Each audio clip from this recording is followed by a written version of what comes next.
You're tired. You're staring at another meal you're supposed to feel guilty about, counting invisible numbers in your head, dreading the thought of forcing your knees onto some gym machine tomorrow. It's exhausting. And it doesn't work. Not for long. You know the cycle, the grim determination, the white-knuckle willpower, the slow creep of frustration when the scale laughs at your effort. You start to believe the problem is you, your discipline, your aging metabolism, a traitor in your own body. That's the fear they sell you. The lie. The truth is simpler and harder. You've been trying to solve an engineering problem with sheer brute force. You're trying to hold back a river with your bare hands, standing in the current until your muscles fail and you get swept away. Willpower is a finite resource. It runs out, especially now. So stop using it. Your goal isn't to fight your biology for the rest of your life.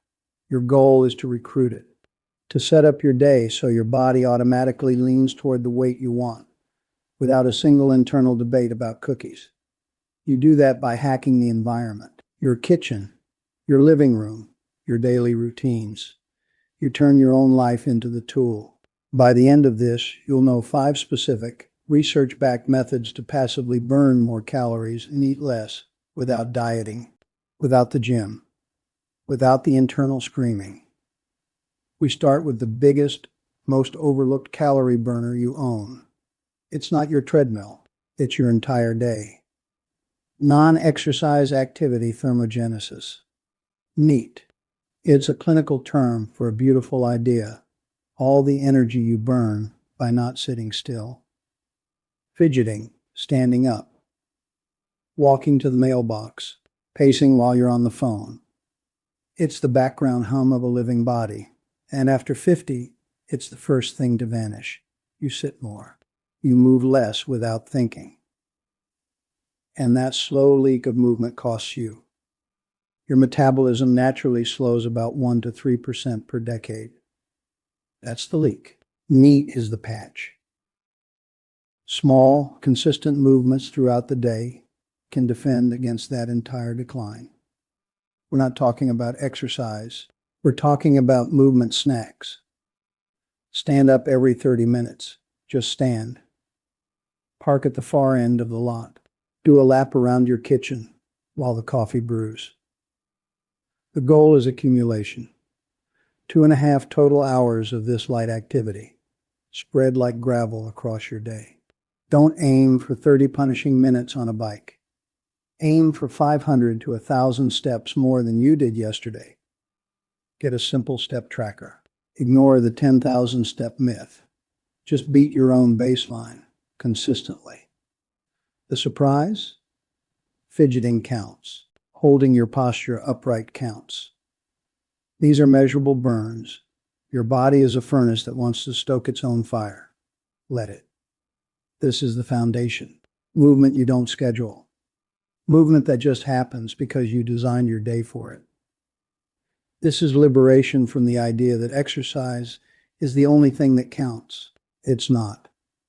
Your whole life counts. Good. You're moving. The furnace is stoked.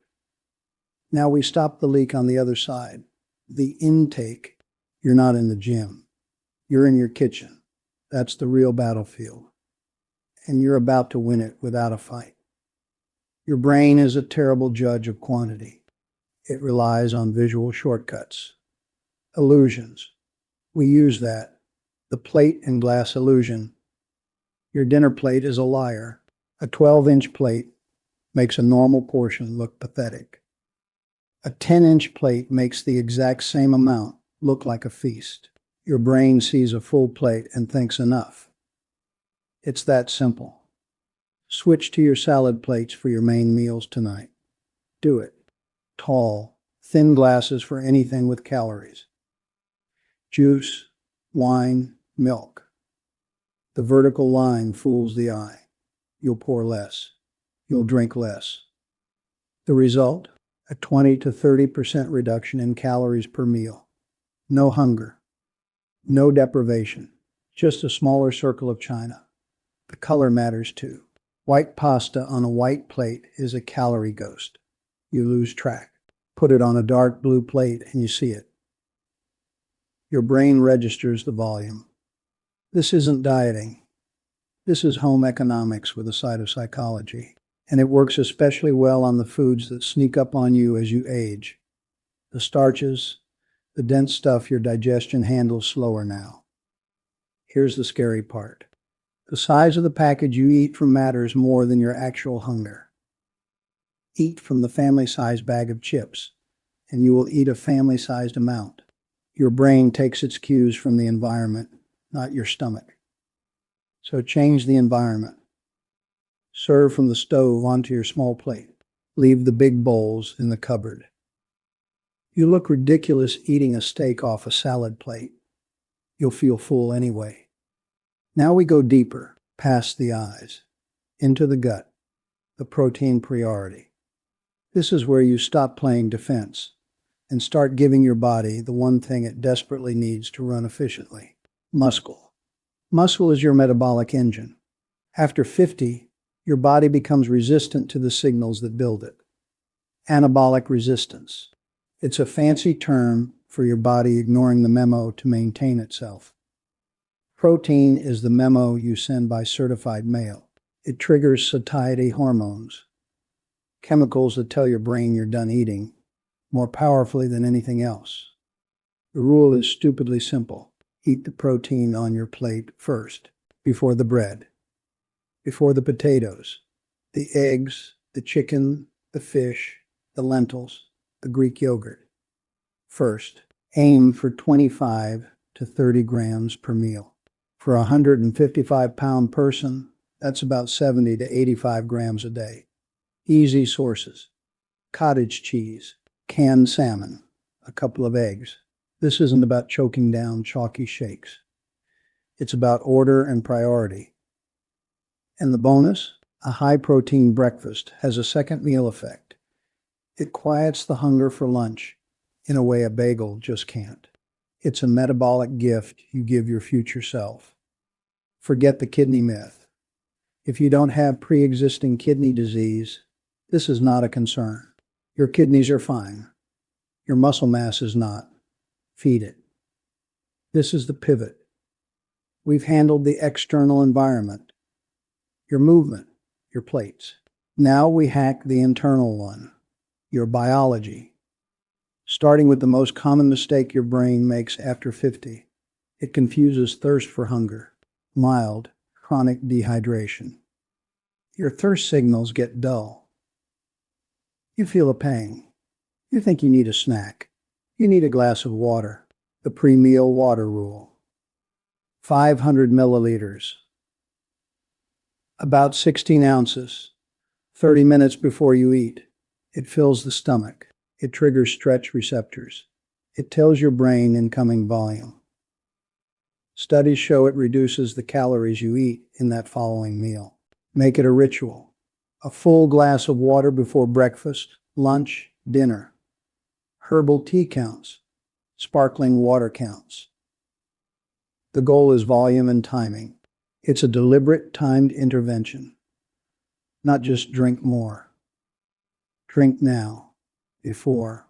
The cold might give your metabolism a tiny nudge as your body warms it. But the real win is appetite suppression. And it replaces the calorie beverage you might have reached for instead. This is the quiet, obvious hack you've been ignoring. Start tonight. Now the foundation. The one thing that makes all the others possible or impossible. Sleep, not rest. Metabolic maintenance. Get this wrong, and you're pouring water into a bucket with a hole in the bottom. Poor sleep, less than 6-7 hours, does two brutal things to you. First, it scrambles your hunger hormones. It suppresses leptin, the hormone that tells your brain you're full. It amplifies ghrelin, the hormone that screams for more. The result? Your appetite spikes by about 15%. You want more food. Second, and this is the real kicker for us, it elevates your afternoon cortisol. That's the stress hormone. In the afternoon, This isn't about alertness. It's about storage. Elevated cortisol promotes abdominal fat. It specifically drives cravings for high sugar, high fat foods. We're talking an increase in those cravings by up to 45%. Your willpower is not stronger than that chemical signal. Don't try to be. Fix the sleep. The goal is consistency. Going to bed and waking at the same time every day matters more than occasionally sleeping in. Your body craves the rhythm. The critical window is the 2 hours before bed. No screens. The blue light murders your melatonin, the sleep hormone. No large meals. Your gut working overtime keeps your brain awake. This isn't wellness fluff. This is system maintenance. One night of bad sleep can make your body insulin resistant the next morning. Your cells become stubborn. They refuse to take in energy properly. So where does that energy go? Straight into storage, into fat, regardless of what you eat. Sleep is the non-negotiable, the bedrock. Without it, the movement feels harder, the plate looks smaller, the protein seems less appealing. With it, the entire system hums. So let's reframe this from the beginning. You started this thinking weight loss was a battle. A war of willpower against your own traitorous body. Counting calories like ammunition, forcing exercise like basic training. It's exhausting. It's a losing strategy because willpower is a finite resource. It runs out. You know this. You've lived it. What you have now is a different project. Intelligent design. You are the architect of your own environment. You have 5 levers. Move more without thinking about it. Eat from smaller plates without feeling deprived. Prioritize protein to build the engine and quiet the hunger. Drink water before meals to correct your brain's signals. Protect your sleep to keep the entire system from sabotaging itself. This isn't a diet. It's a daily flow. A series of small, automatic choices that add up to a body that runs the way it's supposed to. Your body's weight regulation system is responsive. It listens to consistent, subtle cues from your surroundings and your routines. You have the power to design those cues. To make the healthy choice the automatic choice. The effortless choice. This preserves your energy, your independence, your sanity. The frustration with diets and gyms, that was you trying to use the wrong tool. Willpower is a flashlight. It's bright, it burns batteries, and it eventually dies. What you've learned here is how to rewire the house, to flip a switch and have the light come on every time without thought. Your daily life is now the most sustainable program you will ever follow. If hitting that protein target feels like a stretch with regular food, and for many, it does, a quality protein powder can bridge the gap without the fuss. I've linked a few trusted, clean options in the description below if you want to make that part easier. So stop fighting the river. Start directing the current. You are not helpless. You are ready.